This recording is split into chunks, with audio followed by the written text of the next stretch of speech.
Hello दोस्तों, आप सभी का स्वागत है मेरे यूट्यूब चैनल में। आज की कहानी है तुम मेरा जुनून हो, भाग 21। सना अपनी जगह पर मारी खुशी के फ्रीज हो गई थी और कुछ बोल नहीं रही थी। तभी प्रिया ने उससे कहा, सना, क्या तुम मेरी आवाज़ सुन रही हो? सना, कुछ तो बोलो। सना ने तुरंत खुशी से सर हिलाया और कहा, हाँ हाँ, मैं सुन रही हूँ। लेकिन क्या सच में मैडम काव्या ने मुझे काम पर वापस बुलाया है? हाँ, मैं सच कह रही हूँ।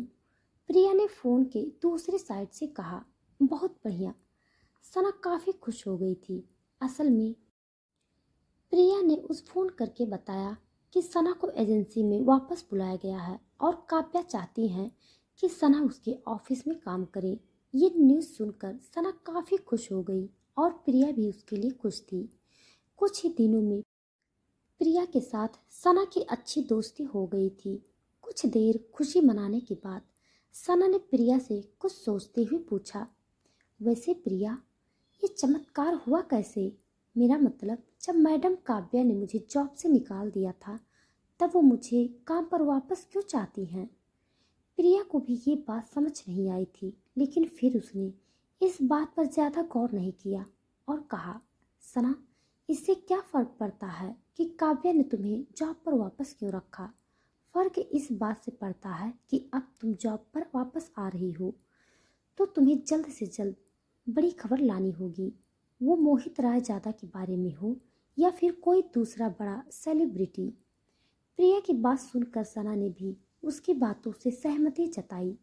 जल्दी ही अगले दिन ऑफिस में मिलने की बात कर सना ने कॉल डिस्कनेक्ट कर दिया। वो आज खुश थी और उसने सोचा कि अब वो जल्द से जल्द बड़ी न्यूज लाएगी, भले ही उसे और भी ज़्यादा मेहनत क्यों ना करना पड़े।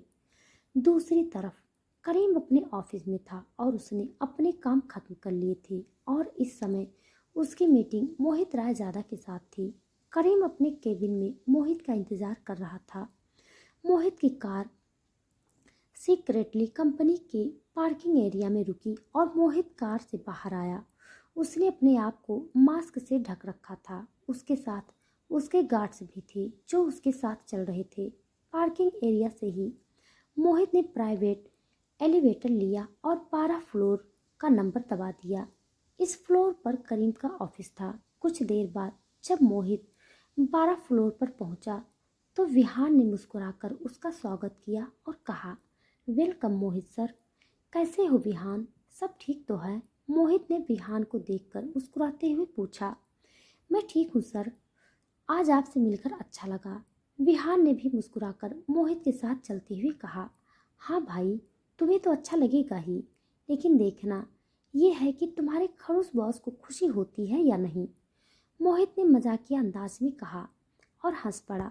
विहान भी मुस्कुरा दिया। अगले ही पल मोहित और विहान करीम के केबिन में थे। मोहित के आते ही करीम अपनी जगह से उठा और मोहित के गले लगाकर फिर हाथ मिलाया। मोहित ने मुस्कुराकर पूछा, क्या हाल है मेरे भाई? लगता है आज मेरे लिए टाइम निकाल ही लिया तुमने। मोहित की बात सुन करीम ने सर हिलाया और उसे अपने सामने की चेयर पर बैठने का इशारा करते हुए और खुद अपने चेयर पर बैठते हुए उसने कहा, लगता है शिकायत करने की तुम्हारी आदत नहीं जाएगी, क्यों? हाँ, लगता तो है, मोहित ने कहा और मुस्कुरा दिया। दोनों दोस्त लंबे समय बाद मिले थे। मोहित अक्सर अपने फिल्मों और इवेंट्स में बिजी रहता था और करीम करीम को अपने बिजनेस से ही फुर्सत नहीं थी। इनकी मुलाकात 1 साल या 6 महीने में एक बार ही होती थी। हाँ, कॉल पर बात तो हो जाया करती थी। ऐसे ही एक दूसरे की टांग खींचने के बाद मोहित ने करीम से कहा, तो बताओ क्या बात करनी थी तुम्हें?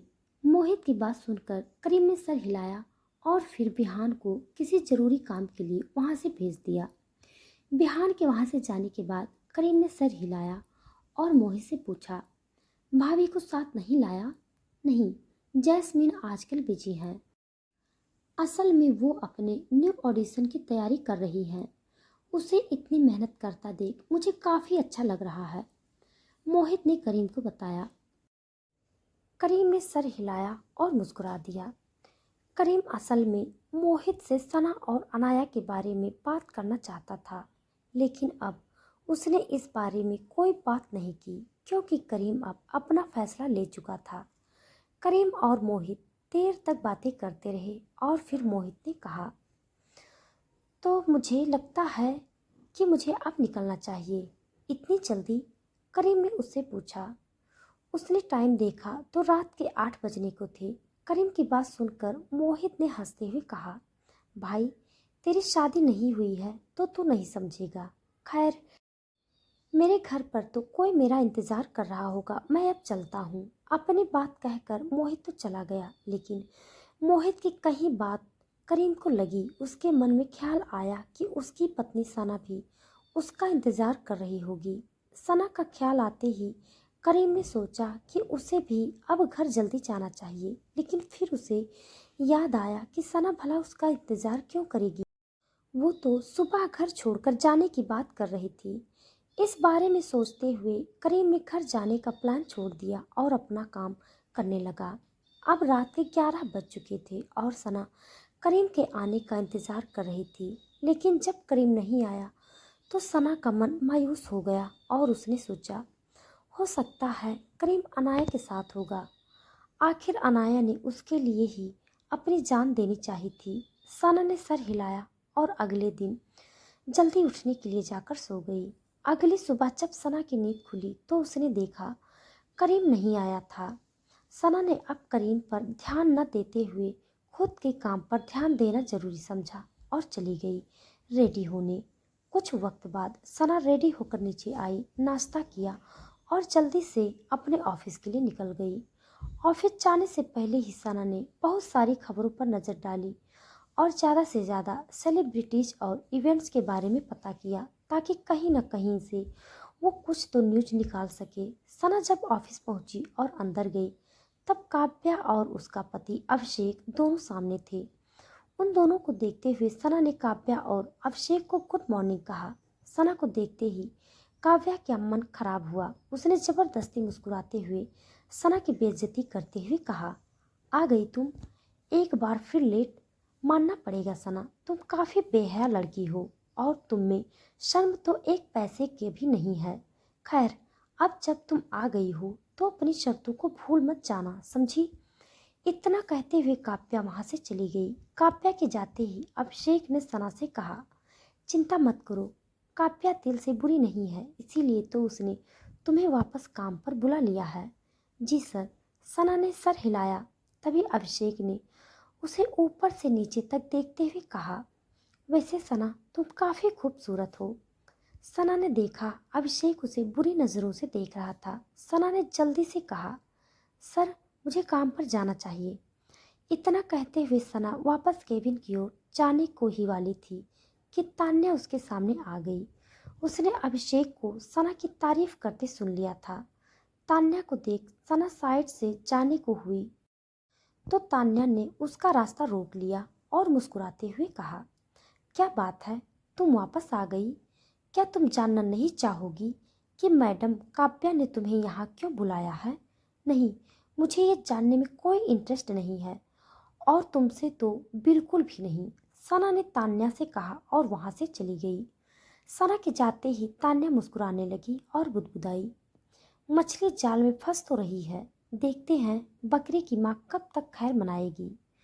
तान्या भी वहां से चली गई। केबिन में पहुंचते ही सना और प्रिया ने एक दूसरे को गले लगाया और अपना काम शुरू कर दिया। सना ने कुछ न्यूज की एडिटिंग की और उसे अपनी एजेंसी के साइट्स पर पब्लिश कर दिया। ये न्यूज उन नए मॉडल्स के बारे में था जिन्होंने the fashion hook fashion show के लिए अपना नाम दर्ज कराया था।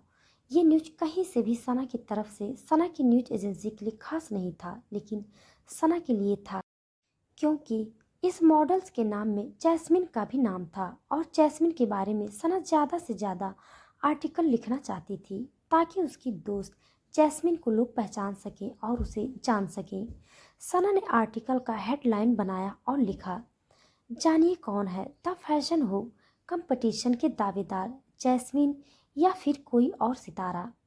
कौन होगा इस कंपटीशन का विजेता? इस बारे में अधिक जानकारी के लिए खोलिए हमारा पेज। इस तरह के और भी हेडलाइन थे। सना ने जैसे ही इस आर्टिकल को पब्लिश किया, वैसे ही काव्या ने उसे अपने केबिन में बुलाया। सना ने जल्दी से काव्या के केबिन में गई और कहा, आपने बुलाया? काव्या ने सना को गुस्से से देखा और कहा, क्या तुम बेवकूफ़ हो? तुम्हारे पास अब 15 दिन भी नहीं बचे हैं और तुम इन बेकार खबरों को छाप रही हो। इससे हमारी न्यूज़ एजेंसी को क्या फ़ायदा होगा सना? क्या तुम चाहती हो मेरी न्यूज़ एजेंसी तुम्हारी तरह बर्बाद हो जाए? कहते हुए काव्या ने कुछ फाइल्स के टुकड़े जिसे उसे प्रिंट किया था उसको सना के मुंह पर दे मारा। सना की आंखें भर आई। उसने कहा, मैडम, मैं तो बस। सना कुछ कह पाती उससे पहले ही काव्या ने गुस्से से चिल्लाते हुए कहा, अभिषेक, तुम चाहते थे ना कि मैं इस लड़की को वापस से काम पर रखूं? देखो देखो इसने क्या किया। ये मेरी जिंदगी बर्बाद करने में तुली हुई है। ये लड़की मेरे जीवन में शनि की दशा बनकर आई है। काव्या की ऊंची आवाज केबिन के बाहर जा रही थी और ऑफिस में सब सना के बारे में गपशप करने लगे थे। अभिषेक जो पहले से केबिन में था उसने काव्या को शांत करवाते हुए कहा, बेबी शांत हो जाओ, मैं समझाता हूँ इसे। अपने पति की बात सुनकर भी जब काव्या शांत नहीं हुई तो अभिषेक ने उसका हाथ पकड़ा और एक कोने में ले जाकर उसके कान में कहा, काव्या, उस पर इस तरह चिल्लाने से क्या होगा? क्या तुम नहीं चाहती कि वो हम दोनों के बच्चे को जन्म दे? देखो, तुम माँ नहीं बन सकती और तुम्हें माँ बनने की खुशी भी चाहिए, तो मेरी बात मानो।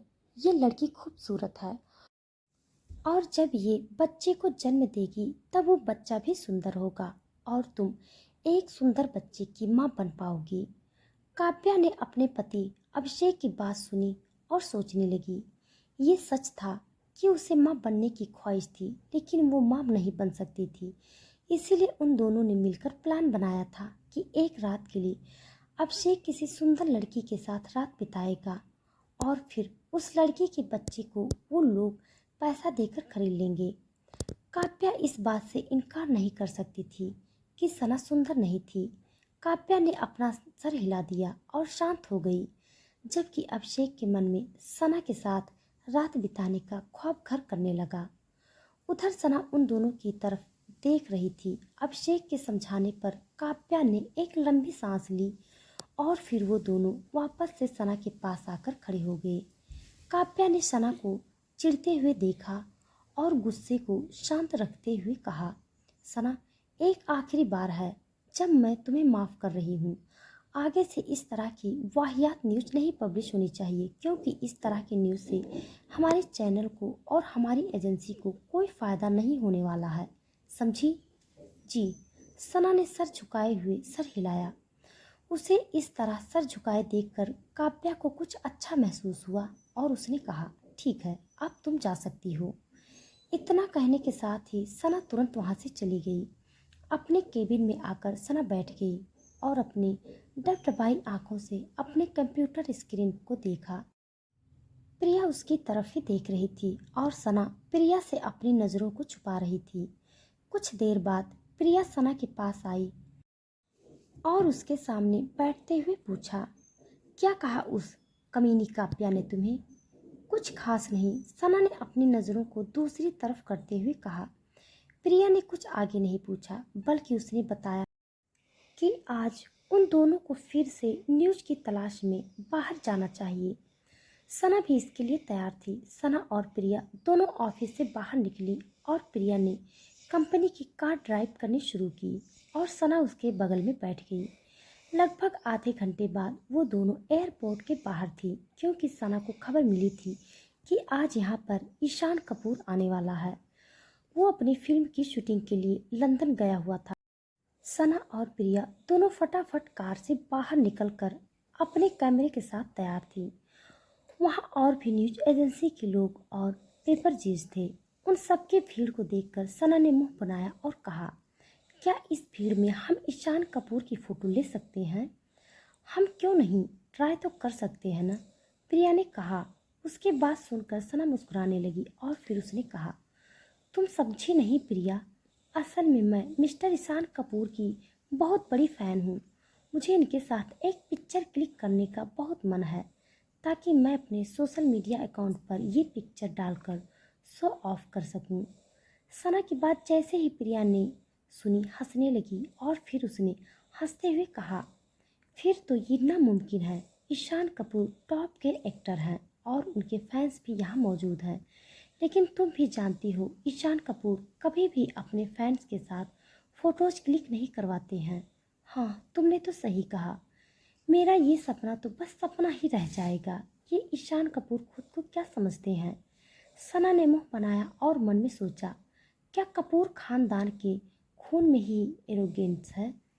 इस बारे में सोचते हुए सना भीड़ का हिस्सा बनना नहीं चाहती थी। उसने धक्का मुक्की शुरू की और अपने फेवरेट एक्टर को देखने के लिए भीड़ में आगे की तरफ निकलकर कैमरे के साथ तैयार हो गई थी।